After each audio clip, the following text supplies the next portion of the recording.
I'm Sophia Morgan, 28 years old, and I thought I'd experienced every possible way my family could hurt me. That Tuesday afternoon phone call proved me wrong. Rachel's wedding planner, speaking in the uncomfortable tone of someone delivering terrible news, informed me that I was being uninvited from my own sister's wedding by the family's direct orders. The woman's voice was apologetic, but firm as she explained that my presence would create unnecessary drama on Rachel's special day. What they didn't know would turn their dream wedding into my ultimate revenge. Have you ever been excluded from a major family event, and then discovered you held all the power to make or break their plans? Drop your predictions about how I handled this wedding venue bombshell in the comments below, and don't forget to hit like and subscribe, because this family wedding drama has a twist ending that will leave you absolutely stunned. The family exclusion didn't start with Rachel's wedding. It had been my role since I chose a different path than the one my parents had planned for me. While my sister Rachel followed the traditional route of college, corporate job, and conventional relationships, I'd built a business empire that my family either didn't understand or actively dismissed as risky ventures and unrealistic dreams. My journey to success had been deliberately hidden from family scrutiny after years of their skepticism and minimizing comments about my entrepreneurial ambitions. When I started my first business at 22, a boutique event planning company, my parents' response was concern about my instability and suggestions that I find a real job with benefits and security. The event planning business had grown organically from my natural talent for organization and my eye for elegant design. Within 2 years, I was managing high-end corporate events and luxury weddings for the city's elite, building a reputation for flawless execution and creative vision that commanded premium rates. But my family's response to my success was consistently underwhelming. When I bought my first commercial property at 25, a historic building that I renovated into premium office space, my parents worried about my debt load and risky investments, instead of celebrating my business acumen and financial achievement. The pattern was established and reinforced constantly. Sophia's unconventional choices were sources of family concern rather than pride, while Rachel's traditional career path and conventional relationships were celebrated as wise and admirable. Every family gathering included subtle or direct suggestions that I should consider settling down and pursuing more stable opportunities. The most successful and carefully hidden aspect of my business empire was the acquisition of Rosewood Manor, the city's most exclusive wedding and event venue. The 19th century estate had come on the market 18 months earlier, and I'd purchased it through a complex financing arrangement that combined business loans, investor partnerships, and my own accumulated wealth. Rosewood Manor was a stunning property with meticulously maintained gardens, elegant ballrooms, and luxury amenities that made it the most sought-after venue for high-end weddings and corporate events. The booking list was consistently full 18 months in advance, with waiting lists for cancellations and premium pricing that reflected its exclusive status. My decision to keep the venue ownership private wasn't about secrecy. It was about protecting myself from family members who'd spent years dismissing my business success, and would inevitably find ways to minimize this achievement, or turn it into a source of family drama and obligation. The venue operated under a management company name, with professional staff handling bookings and events while I maintained strategic oversight and financial control. To outside observers, I was simply another successful event planner who had clients at premium venues, not the owner of the most exclusive property in the city. Rachel's engagement announcement 6 months earlier had been a genuinely joyful moment for me despite our complicated family dynamics. I loved my sister and wanted to celebrate her happiness, even if our relationship had been strained by years of different life choices and family favoritism that consistently elevated her conventional path over my entrepreneurial success. When Rachel announced that her wedding would be held at Rosewood Manor, I felt a mixture of pride and irony that was impossible to explain without revealing my ownership of the venue. My sister had unknowingly chosen my property for the most important day of her life, while simultaneously excluding me from family planning conversations, because of ongoing conflicts about my life choices. The venue booking had been handled through my management company's normal processes, with Rachel's planner negotiating contracts and arrangements without any indication that the venue owner was the bride's sister. The professional distance I maintained from day-to-day operations meant that I learned about my sister's wedding the same way I learned about any other event, through booking reports and event schedules. But the irony became painful as I watched Rachel's wedding planning process unfold without any input or involvement from me, despite my expertise in event management and my intimate knowledge of the venue where her reception would be held. Family conversations about wedding details consistently excluded me, with Rachel seeking advice from friends and hired professionals rather than her sister, who had built a career in luxury event planning. The exclusion was particularly stark when Rachel hired an expensive wedding planner instead of asking for my professional assistance. The planner she chose was competent, but charged premium rates for services that I could have provided as a wedding gift to my sister, if our relationship had been healthier and more inclusive. My parents' response to Rachel's wedding planning was characteristically focused on traditional concerns about budget, guest lists, and family reputation, with no acknowledgement that their other daughter was a successful professional in the exact industry that Rachel was navigating. The oversight wasn't accidental, it was part of the consistent pattern of treating my expertise as less valuable than conventional wisdom and hired professionals. But I maintained my supportive sister role despite the exclusion, offering general encouragement and expressing excitement about Rachel's happiness without revealing my professional knowledge or venue ownership. I wanted her wedding to be beautiful and memorable, even if my role was limited to enthusiastic family member rather than involved sister or professional consultant. The family conflicts that eventually led to my uninvitation were brewing for months before the wedding planner's phone call, building around fundamental disagreements about family loyalty, personal boundaries, and the difference between honest concern and jealous sabotage. The black sheep who'd built an empire was about to learn that success brings power, but family dynamics determine whether that power becomes protection or punishment. 3 months before the wedding planner's devastating phone call, I made the mistake of expressing honest concerns about Rachel's fiancé during what I thought was a private conversation with my mother. The conversation that destroyed my invitation to Rachel's wedding started innocently enough, with Mom asking about my thoughts on Rachel's relationship and upcoming marriage. Derek, Rachel's fiancé, had always struck me as charming but unreliable, the kind of man who was excellent at grand gestures and romantic promises, but consistently failed to follow through on practical commitments and responsibilities. My concerns weren't based on jealousy or disapproval of Rachel's happiness. They were based on patterns I'd observed over the 18 months they'd been together. The specific incident that triggered my honest assessment happened during Rachel's birthday celebration 2 months earlier. Derek had promised to organize a surprise party for her, recruiting family members to contribute time and resources while he handled the big picture planning. The party he'd described was elaborate and expensive, requiring significant coordination and financial investment from everyone involved. But Derek's planning proved to be more fantasy than reality. 3 days before Rachel's birthday, he called my parents in a panic, admitting that he'd made no actual arrangements beyond sending invitations to friends. The venue he'd claimed to book was unavailable, the catering he'd promised to arrange was non-existent, and the elaborate celebration he'd described required emergency family intervention to avoid completely disappointing Rachel. My parents and aunts spent Rachel's birthday weekend scrambling to organize a last-minute party, using their own money and resources to salvage Derek's failed promises. Rachel never learned how close her birthday celebration came to being a complete disaster, but I witnessed the stress and financial burden that Derek's unreliability placed on our family.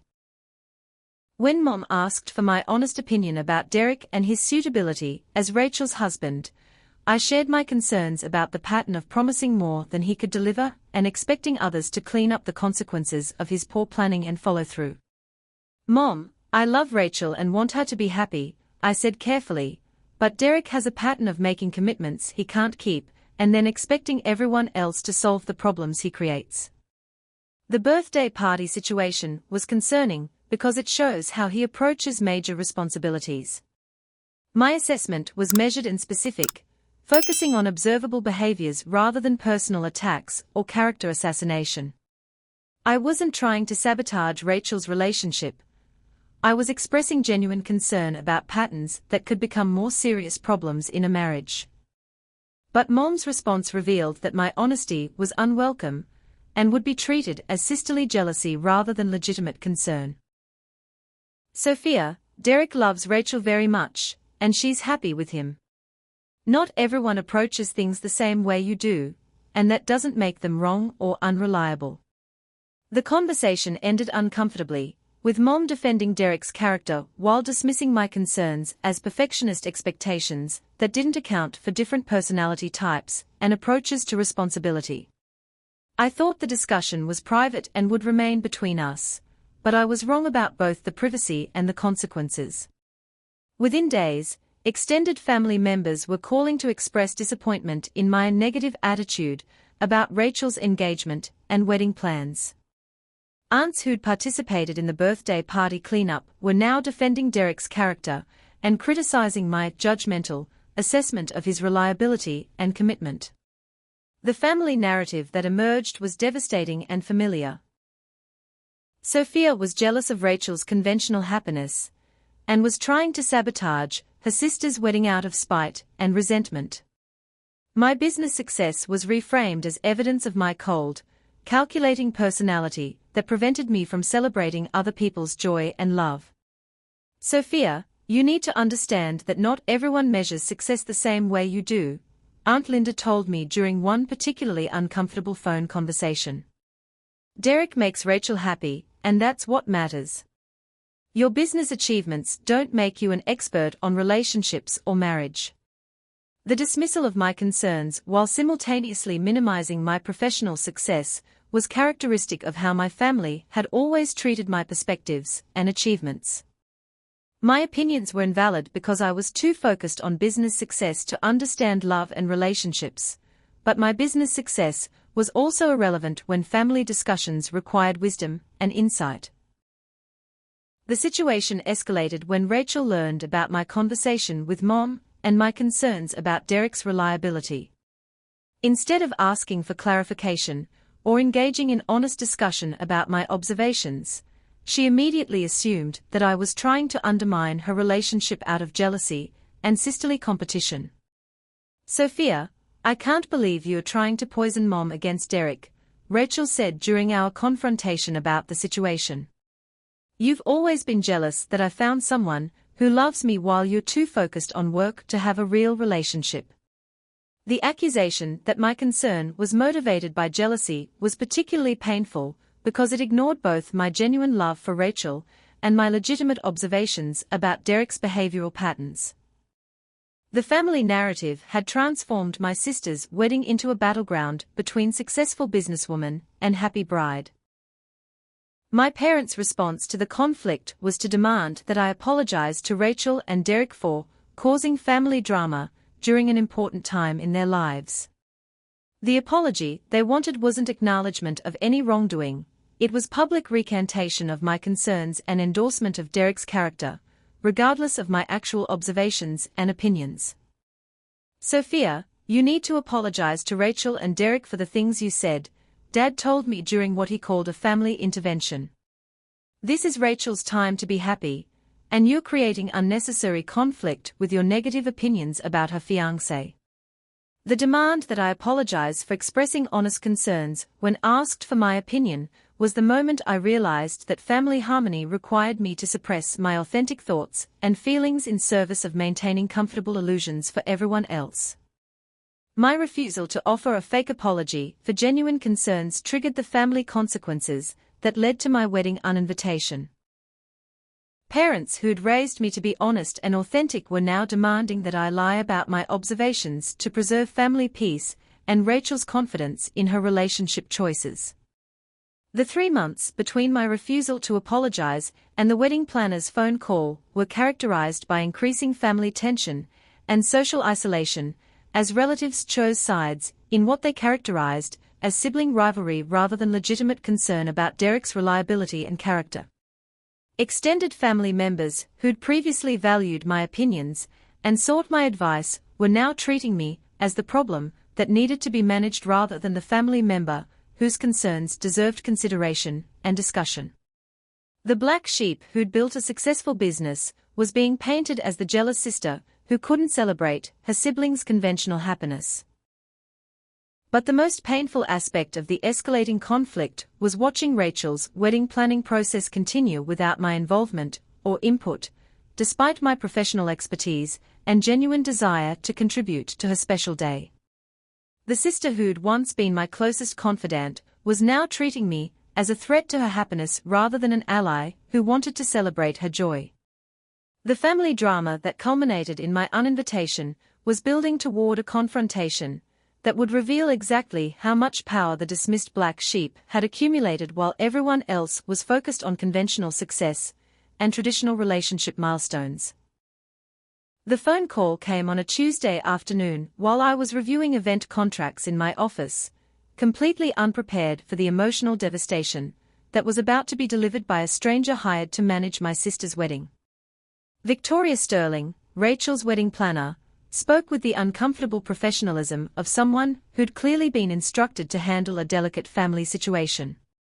"Ms. Morgan, I'm calling regarding Rachel Morgan's wedding at Rosewood Manor," Victoria began, her voice carefully modulated to convey both authority and sympathy.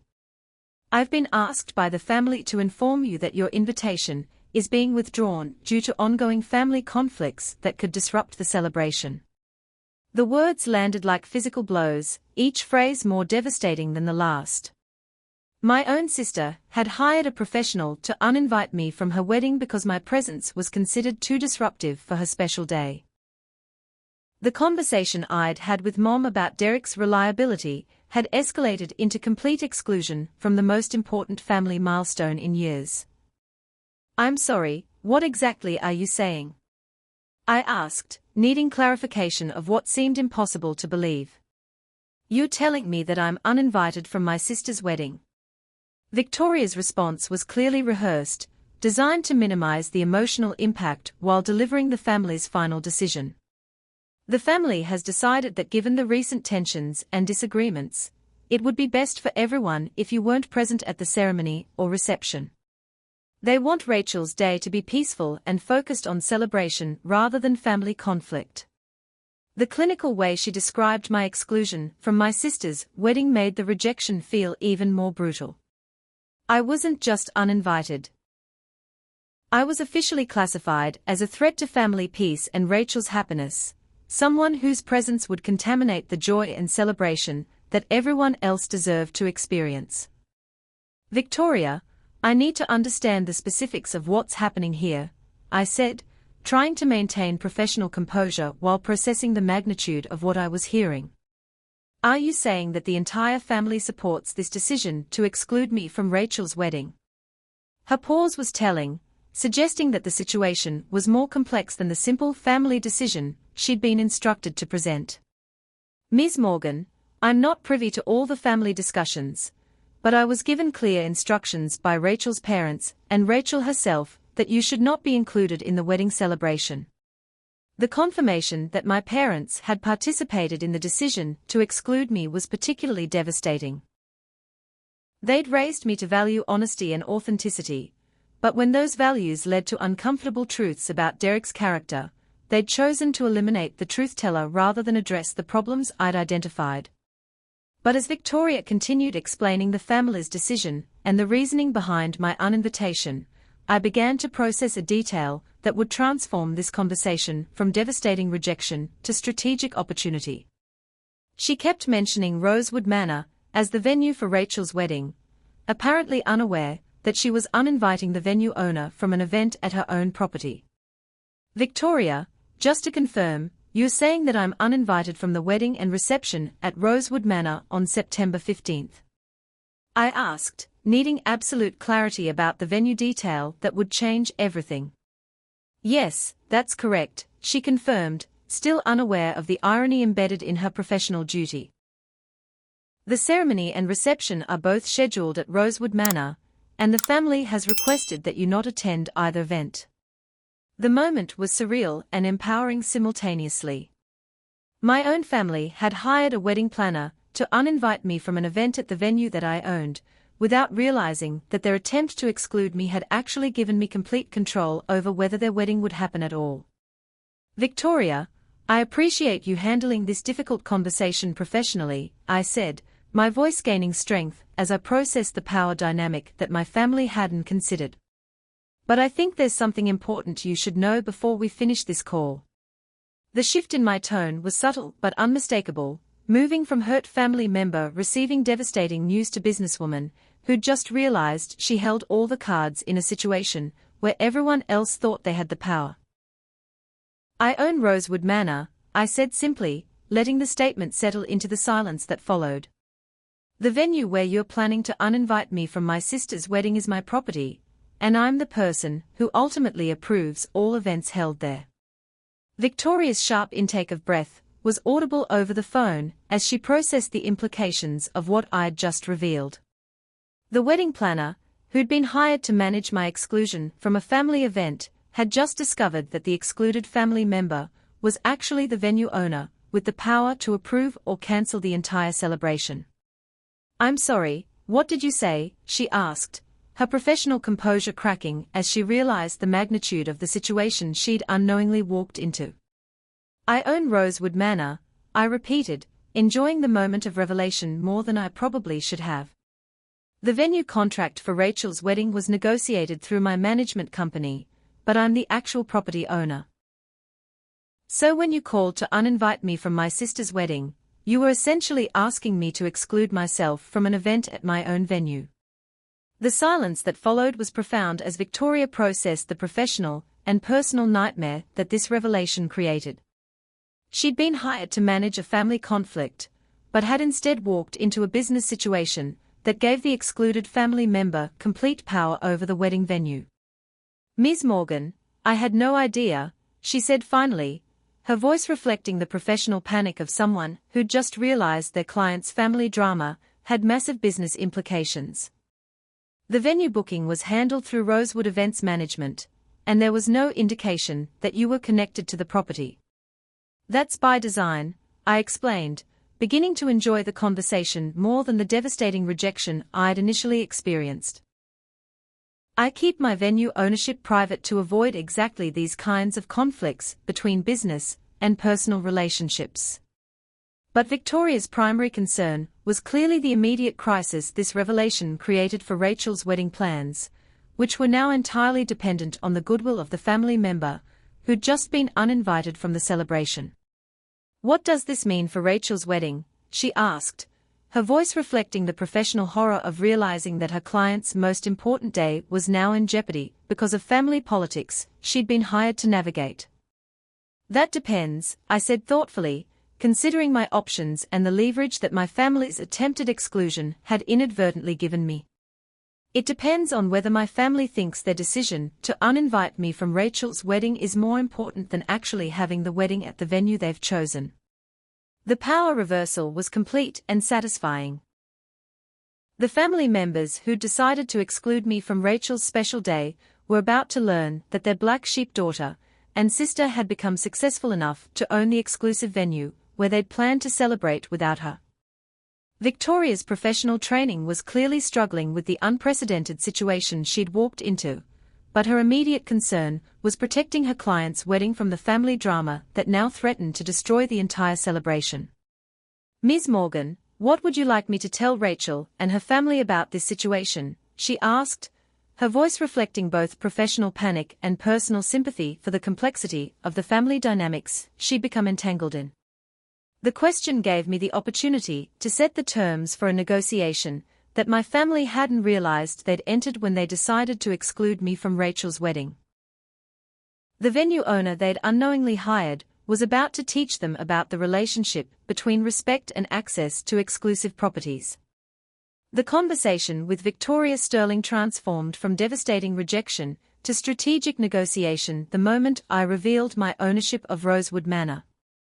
Her professional panic was palpable, as she realized that the family conflict she'd been hired to manage had become a business crisis that could destroy her client's wedding entirely. "Ms. Morgan," Victoria said carefully, "I need to understand what this means for Rachel's wedding. Are you saying that you could cancel the venue booking because of this family disagreement?" Her question went straight to the heart of the power dynamic that my family hadn't considered when they decided to exclude me from Rachel's celebration. They'd assumed that uninviting me would solve their problem of family tension, but they hadn't realized that the excluded family member controlled the venue where their wedding was scheduled to occur. "Victoria, let me explain the business situation clearly," I said, settling into the professional tone I used for complex client negotiations.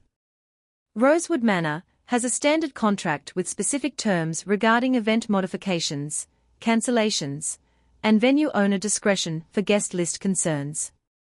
The formal explanation was designed to help Victoria understand that this wasn't a personal vendetta, but a business situation with legal and financial implications that extended far beyond family drama and hurt feelings. The venue contract includes clauses that allow me, as the property owner, to review and approve the final guest list for events held at Rosewood Manor, I continued, pulling up the standard contract terms on my computer. "This is particularly relevant for events where there might be conflicts or disruptions that could affect other guests' experiences or the venue's reputation." Victoria's sharp intake of breath suggested she was beginning to understand the magnitude of the situation her clients had created by trying to exclude the venue owner from a family celebration held at her own property. "Are you saying that you need to approve the guest list for Rachel's wedding?" she asked, her professional training struggling with the unprecedented nature of the situation. "I'm saying that when a family decides to exclude the venue owner from their celebration, it creates a business concern that requires review and potentially renegotiation of the venue contract," I replied, enjoying the strategic advantage that my family's attempted exclusion had inadvertently created. The power reversal was complete and satisfying. Instead of being the rejected family member with no recourse against their decision, I was now the venue owner with complete control over whether their wedding would proceed as planned. "Victoria, I want to be very clear about my position," I continued, establishing the terms that would govern any future negotiations. "I have no desire to ruin Rachel's wedding or cause unnecessary drama. But I also won't allow my own family to use my venue to exclude me from celebrations while benefiting from my business success." The statement was measured and professional, but it established non-negotiable boundaries around respect and inclusion that my family would need to address if they wanted their wedding to proceed at Rosewood Manor. "What would you need from the family to allow the wedding to proceed as scheduled?" Victoria asked, her voice reflecting both professional duty to her clients and genuine concern for finding a resolution that would protect Rachel's special day. The question gave me the opportunity to establish reasonable terms for a negotiation that my family hadn't realized they'd entered when they decided to exclude me from the wedding celebration. "I need a genuine apology from the family members who participated in the decision to uninvite me," I said, outlining my basic requirements. Not a strategic apology designed to secure the venue, but authentic acknowledgement that excluding me from Rachel's wedding was wrong and hurtful. Victoria was clearly taking notes as I outlined the terms that would need to be met for the wedding to proceed at my venue, but her next question revealed her concern about the feasibility of my requirements. "And if the family isn't willing to provide that apology?" she asked, her professional training probably telling her that family pride and wedding pressure might prevent genuine acknowledgement of wrongdoing. "Then they'll need to find a different venue for Rachel's wedding," I replied simply. "There are other beautiful properties in the city, though most exclusive venues are booked solid 18 months in advance." The implicit threat was clear without being cruel. My family could choose between genuine respect for the daughter and sister they'd excluded, or they could scramble to find alternative arrangements for a wedding that was now less than 2 months away. Victoria's long pause suggested she was processing the professional nightmare of potentially having to tell her clients that their dream venue was no longer available because they'd uninvited the venue owner from their family celebration. "Ms. Morgan, I need to discuss this situation with Rachel and her family," she said finally. "May I have your permission to explain the venue ownership situation and your requirements for the wedding to proceed as planned?" "Of course," I replied, anticipating the family chaos that would ensue when they learned that their black sheep daughter and sister controlled the exclusive venue where they'd planned to celebrate without her. "Please make sure they understand that this is a business decision based on their family decision, not a personal attack or attempt to ruin Rachel's special day." The distinction was important because I wanted my family to understand that their attempt to exclude me had business consequences, not that I was using my business success to punish them for personal reasons. "I'll call you back within 24 hours to discuss their response," Victoria said, her voice reflecting the professional stress of managing a client crisis that was unlike anything in her previous experience. After ending the call with Victoria, I sat in my office processing the emotional journey from devastating rejection to strategic empowerment that had occurred during our conversation. The family members who'd decided I was too disruptive to attend Rachel's wedding were about to learn that their successful, but dismissed daughter and sister had become powerful enough to determine whether their celebration would happen at all. The phone started ringing within an hour. Rachel's call came first, her voice shaking with panic and disbelief as she processed the information Victoria had delivered about venue ownership and contract implications. "Sophia, please tell me this is some kind of mistake," Rachel said, her earlier confidence about excluding me replaced by desperation, as she realized the magnitude of what they'd unknowingly done. "Victoria says you own Rosewood Manor, and that you might cancel our wedding because we uninvited you." The conversation with Rachel was my first opportunity to establish the terms under which this family crisis might be resolved, but her approach was immediately manipulative rather than apologetic. "Sophia, you can't destroy my wedding over a family disagreement," she continued, framing my business decision as sisterly revenge rather than natural consequence of their exclusion. "This is my special day, and you're trying to ruin it because you're upset about not being invited. Have you ever watched entitled family members panic when they realize the person they've been dismissing actually holds all the power? When their assumptions about your success and your willingness to accept their mistreatment suddenly collide with reality?" Share your thoughts about family business dynamics in the comments below, because what happened next proved that sometimes respect only comes when people realize they need something from you. "Rachel, I'm not trying to ruin your wedding," I replied calmly. "But you and our family made a business decision when you decided to exclude the venue owner from your celebration. Actions have consequences, and this is the consequence of treating me like I'm dispensable while depending on my business for your special day." The call ended with Rachel in tears and me feeling simultaneously empowered and heartbroken that our relationship had deteriorated to the point where business leverage was necessary to command basic family respect. But Rachel's call was just the beginning. The family members who'd supported my exclusion were about to discover that the black sheep they'd dismissed had become successful enough to control their access to the exclusive venue where they'd planned to celebrate without her. Within 6 hours of Victoria's revelation about my venue ownership, my phone was ringing constantly with calls from family members who'd previously supported my exclusion, but were now panicking about the consequences of their decision. The transformation from confident authority figures lecturing me about family loyalty to desperate supplicants begging for venue access was swift and revealing. Mom called first, her voice reflecting the shock of learning that her dismissed daughter had become successful enough to own the most exclusive wedding venue in the city.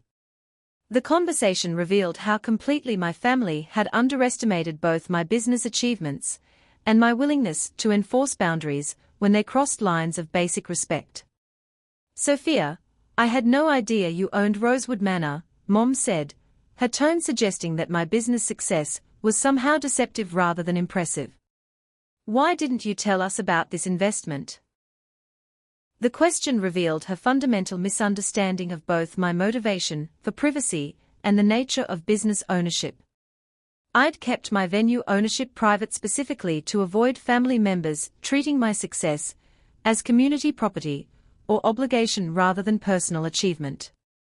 Mom, I didn't tell you about the venue ownership because my family has a history of minimizing my business success and treating my achievements as less important than conventional milestones, I replied honestly. I wanted to build something significant without constant commentary about my choices and risks. Her response was immediate deflection from the real issue, their decision to exclude me, to focus on what she characterized as my secretiveness and lack of family communication. Sophia, families should share important information with each other. If we'd known you owned the venue, we never would have. She paused, apparently realizing that finishing that sentence would acknowledge that my venue ownership should have prevented my exclusion. You never would have what, Mom? I pressed. You never would have uninvited me from Rachel's wedding. So my value as a family member is dependent on my business assets rather than being your daughter. The silence that followed revealed the uncomfortable truth that my family's respect for me was indeed conditional on my usefulness rather than our blood relationship or my personal worth as their daughter and sister.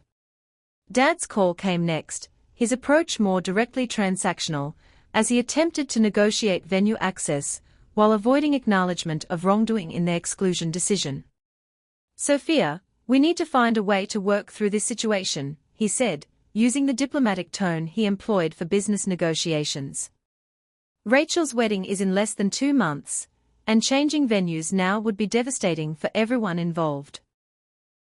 His framing of the crisis as something we'd needed to solve together was particularly irritating, since the family had excluded me from their decision-making process, but now expected me to participate in solving the problems their exclusion had created. Dad, there's nothing for us to work through, I replied firmly. You made a decision to uninvite me from Rachel's wedding, and I'm making a business decision about events at my venue. These are natural consequences of your choice to exclude me. But Dad's response revealed how deeply my family misunderstood the relationship between respect and access to my business resources. Sophia, you're being vindictive and using your business to punish family members for a personal disagreement, he said, apparently believing that guilt and criticism would be more effective than apology and acknowledgement. Dad, I'm being professional, I corrected. When you exclude the venue owner from your celebration, you create a business conflict that requires resolution.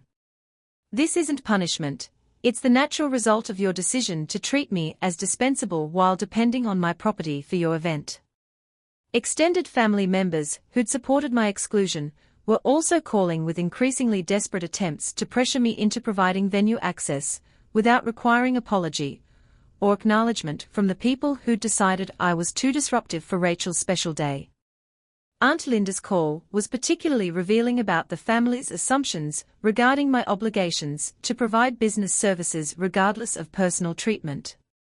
Sophia, I understand you're hurt about the wedding invitation situation, but you can't let personal feelings interfere with business decisions, she said, apparently believing that professional ethics required me to ignore being excluded from family celebrations.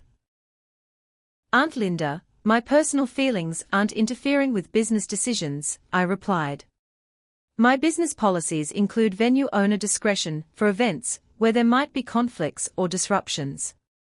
When a family excludes the venue owner from their celebration, that creates exactly the kind of conflict that requires review. But the most desperate and revealing call came from Uncle Robert, who'd apparently been designated as the family's primary negotiator for securing venue access, without acknowledging wrongdoing in my exclusion. Sophia, you need to understand that Rachel's wedding isn't just about your family, he said, attempting to expand the consequences beyond our immediate conflict. There are over 200 guests who've made travel arrangements, vendors who've been hired, and deposits that can't be recovered if the venue changes. The appeal to broader consequences was designed to make me responsible for other people's disappointment and financial losses that resulted from my family's decision to exclude me, rather than holding them accountable for creating the crisis through their exclusion. Uncle Robert, all of those concerns should have been considered before the family decided to uninvite the venue owner from the celebration, I replied. The financial and social consequences you're worried about are the direct result of excluding me from Rachel's wedding. Meanwhile, Rachel's desperate search for alternative venues was revealing both the exclusivity of Rosewood Manor and the financial reality of premium wedding locations. Victoria called me with updates on their scrambling efforts, her professional sympathy for the situation clear in her voice. Ms. Morgan, I want you to know that I've been helping Rachel explore alternative venues, Victoria said diplomatically. But the options for elegant properties that can accommodate 200 guests with less than 2 months' notice are extremely limited. Her careful phrasing suggested that Rachel's alternatives were either unavailable, inappropriate for the elegant wedding she'd planned, or prohibitively expensive compared to the rates she'd negotiated for Rosewood Manor.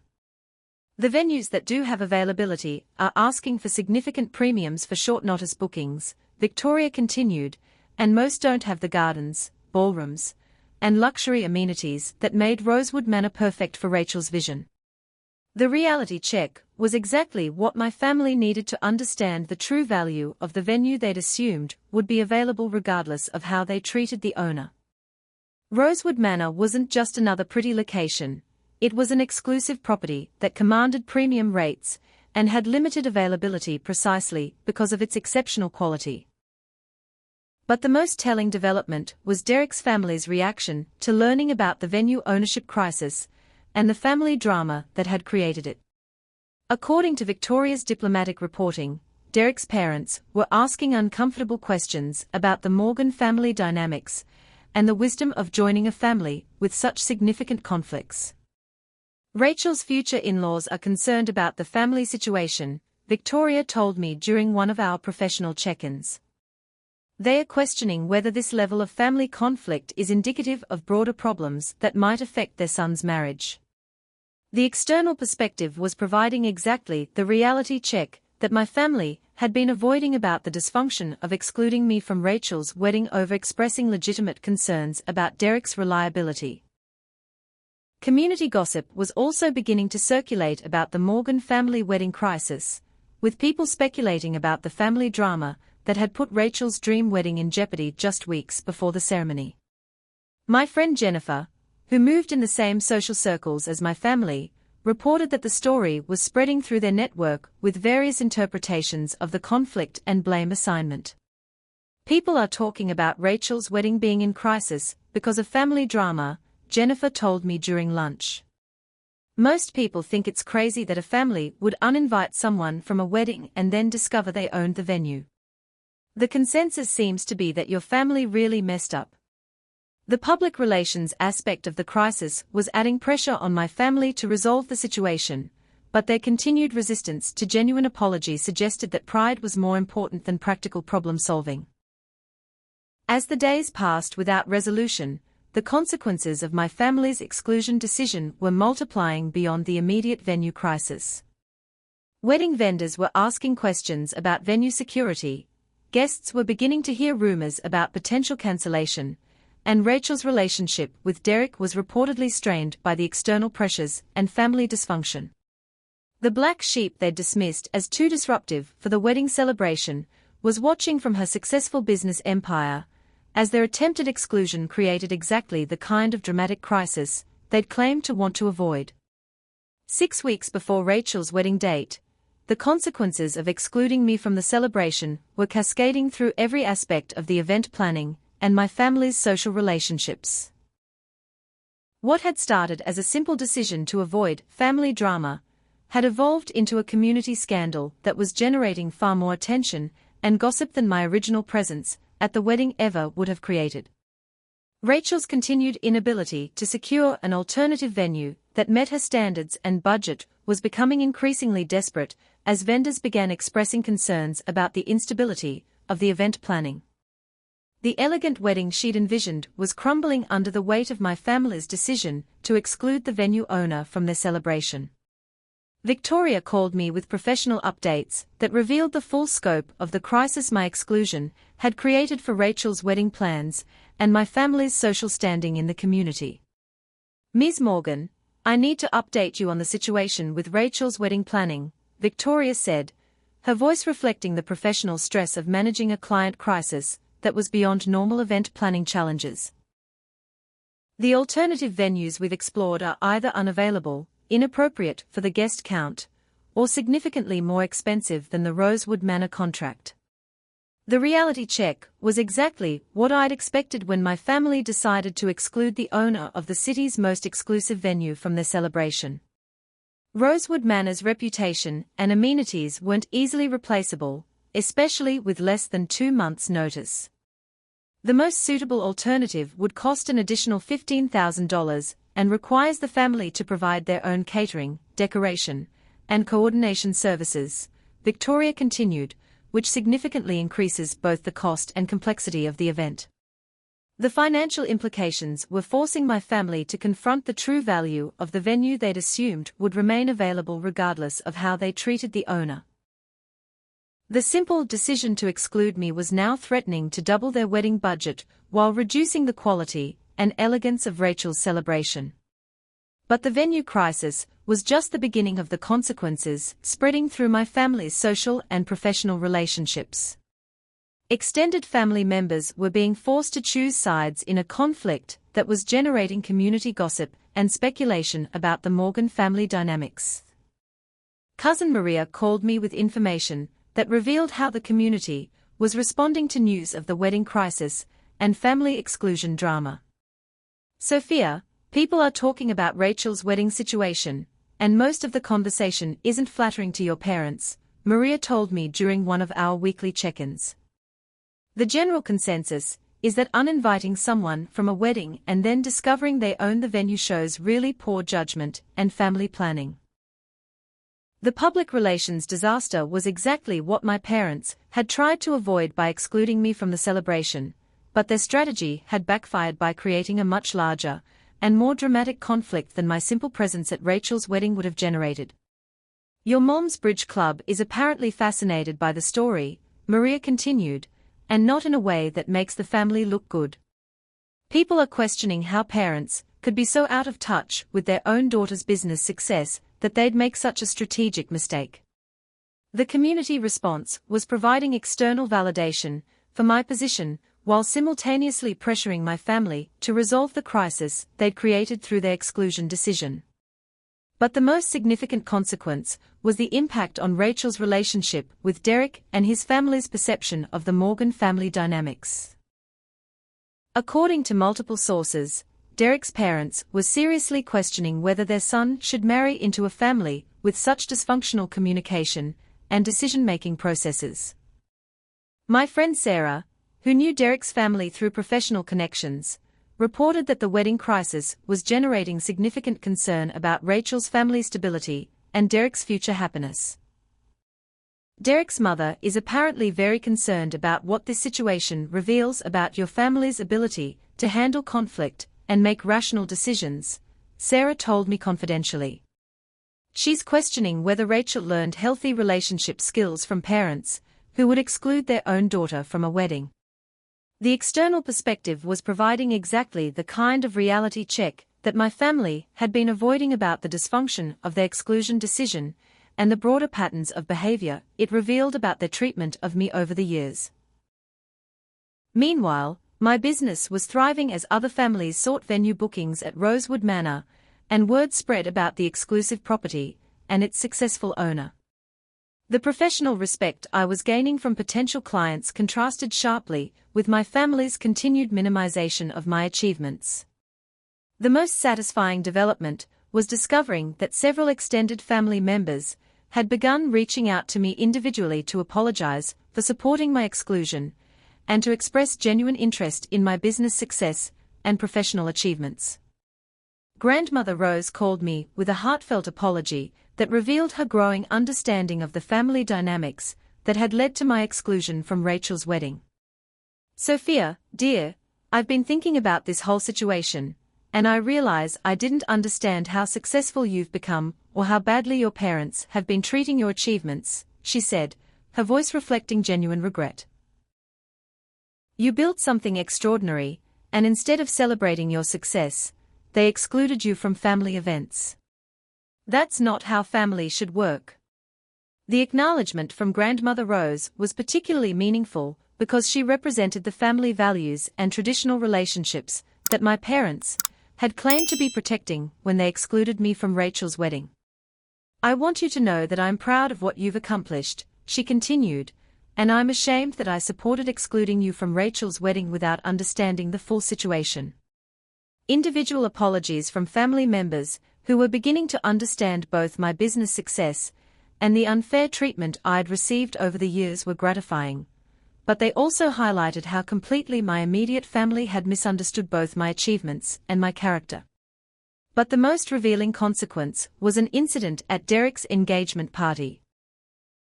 An event I hadn't been invited to but heard about through multiple sources, that proved my concerns about his reliability and character had been accurate and well-founded.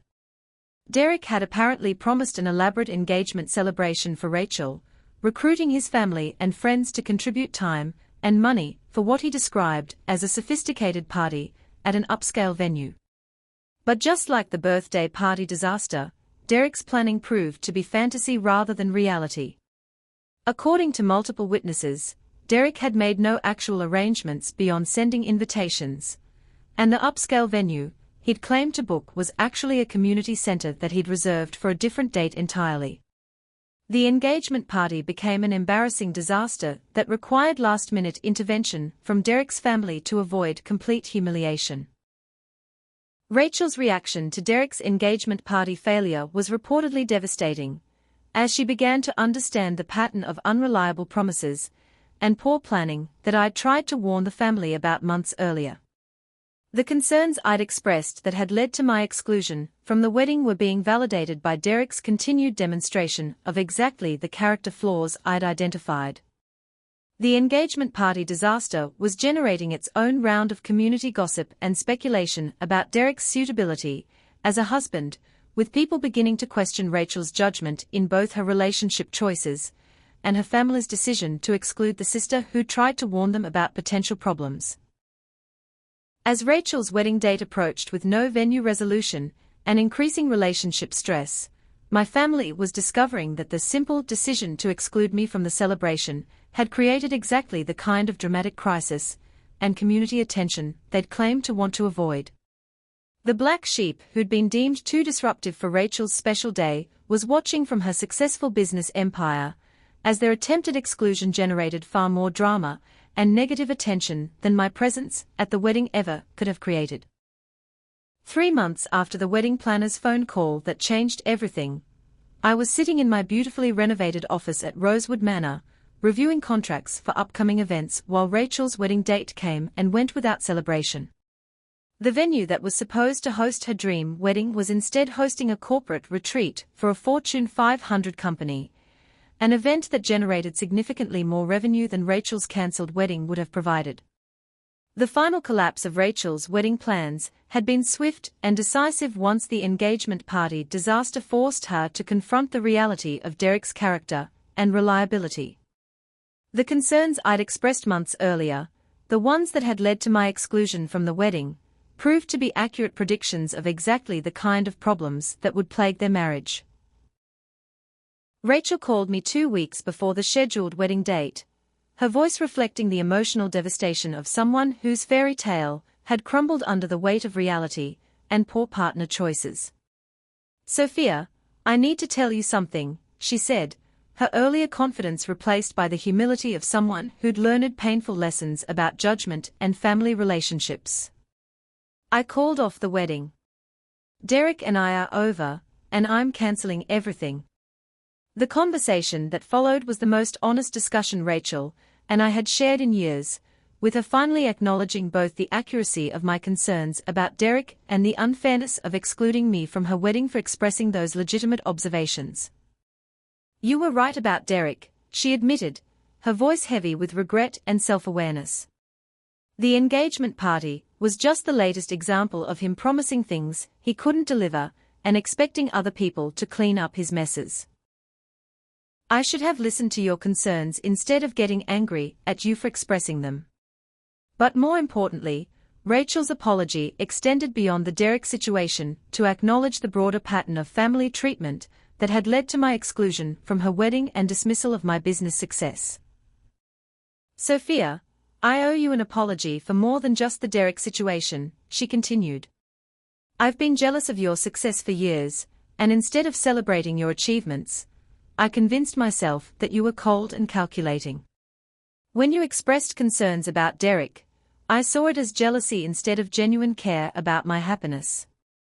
The acknowledgement was everything I'd needed to hear from Rachel, recognition of both my business success and my genuine love for her that had motivated my concerns about her relationship choices.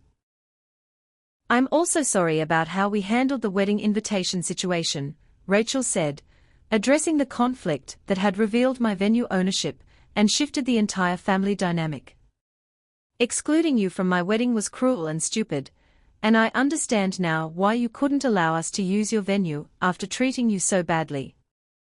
The apology was comprehensive and genuine, acknowledging both the personal hurt and the business implications of their decision to exclude me from family celebrations while depending on my property for their events.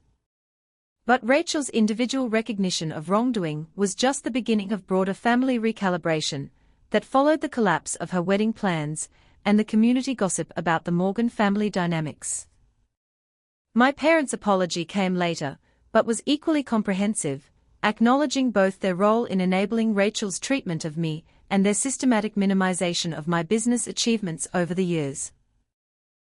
Sophia, we owe you a significant apology, Dad said during our family meeting to address the relationship damage that had been caused by the wedding exclusion crisis. We treated your business success as less important than Rachel's conventional milestones, and we enabled her jealousy instead of celebrating both daughters equally. Mom's contribution to the apology was more emotional and personal, addressing the psychological impact of years of dismissing my achievements and treating my perspectives as less valuable than Rachel's feelings and preferences. Sophia, I realize now that we taught Rachel to see your success as a threat instead of teaching her to celebrate her sister's achievements, Mom said, tears reflecting genuine regret about family dynamics that had damaged our relationships for years. We failed you as parents by not protecting you from jealousy and by not acknowledging how extraordinary your accomplishments have been. The family apologies were gratifying, but also highlighted how completely they'd misunderstood both my character and my business success until external consequences forced them to confront the reality of my achievements and their unfair treatment. Extended family relationships had undergone complete transformation as relatives processed the full scope of my business success and the dysfunction that had led to my exclusion from Rachel's wedding. Family members who'd previously treated me as the problematic sister were now expressing genuine respect and interest in my professional achievements. Grandmother Rose became one of my strongest supporters, regularly bringing friends to tour Rosewood Manor and bragging about her granddaughter's business empire to anyone who would listen. I tell everyone about your beautiful venue and how successful you've become, she told me proudly during one of her visits. People are so impressed that someone your age could build something this elegant and profitable.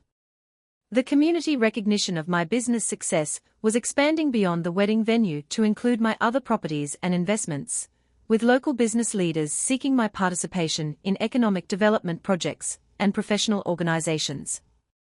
But the most satisfying development was completely unexpected and came in the form of a business partnership proposal from James Wellington, the CEO of a luxury hospitality company, who'd attended the Fortune 500 corporate retreat at Rosewood Manor. Ms. Morgan, I've been impressed by both your venue and your business acumen, James said during our initial meeting about potential collaboration. My company is looking to expand into event venues and exclusive properties, and I'd like to discuss partnership opportunities that could benefit both of our organizations. The conversation that followed led to a business partnership that would expand my hospitality empire while providing the capital and expertise needed to acquire additional premium properties in other markets. More personally, James and I discovered a mutual appreciation for business strategy, luxury hospitality, and the satisfaction of building something significant from vision and hard work. Our professional relationship evolved naturally into a personal connection based on shared values and genuine respect for each other's achievements. What I find most attractive about you, James told me during one of our weekend getaways to evaluate potential property acquisitions, is your combination of business brilliance and genuine care for the people in your life. You built something extraordinary, but you never lost your humanity or your capacity for relationships. The engagement ring he presented 6 months later was as elegant and thoughtful as the business partnership that had brought us together, a symbol of commitment from someone who celebrated my success rather than seeing it as competition or threat to traditional relationship dynamics.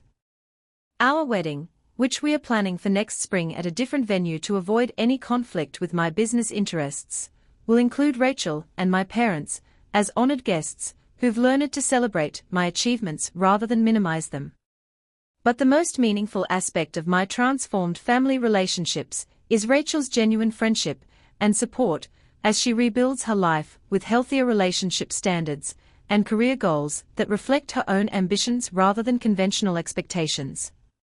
Sophia, watching you build your business empire taught me that I don't need to choose conventional paths to have a meaningful life, Rachel told me recently. I'm applying to graduate school to study nonprofit management because I want to build something significant like you did, instead of just following traditional expectations about marriage and family. The sister who'd once seen my success as evidence of my cold character now understands that achievement and ambition are compatible with love and family relationships, when those relationships are built on mutual respect rather than jealousy and competition. As I sit in my office overlooking the gardens where Rachel's wedding would have been held, I reflect on the year that transformed our family dynamics from dysfunction and exclusion to acknowledgement and celebration. The phone call that was meant to deliver devastating rejection instead revealed the power I'd accumulated while they were dismissing my achievements. Have you ever been excluded from family events only to discover you held more power than the people trying to reject you? Have you built something so successful that people who minimized your achievements suddenly needed your resources and respect? Share your experiences with family business dynamics in the comments below, because your success story might inspire someone else who's been dismissed by people who should be celebrating their achievements. If this story resonated with you, please hit that like button and subscribe for more real-life family drama and business success stories. Share this video with anyone who's been treated as the family black sheep while building something extraordinary, and remember that sometimes the most powerful response to exclusion is simply continuing to succeed while they realize what they've lost. Thank you for joining me on this journey from family rejection to business triumph, for supporting my decision to choose self-respect over family accommodation, and for understanding that healthy relationships require mutual respect and celebration of each other's achievements. Here's to building businesses so successful that people who dismissed us suddenly need our approval, and to having the wisdom to demand genuine respect rather than settling for conditional acceptance. Remember, you don't owe anyone access to your success just because they are family, especially when they've shown no respect for the work and sacrifice that built that success. You deserve relationships that celebrate your achievements rather than minimizing them. Trust your instincts, build your empire, and never apologize for being too successful for people who preferred you when you had less power. The sweetest victory isn't revenge or punishment. The sweetest victory is building something so impressive that people who excluded you suddenly realize they need your approval more than you need their acceptance. Sometimes the most powerful thing you can do is simply succeed so completely that their attempted rejection becomes their desperate need for reconciliation.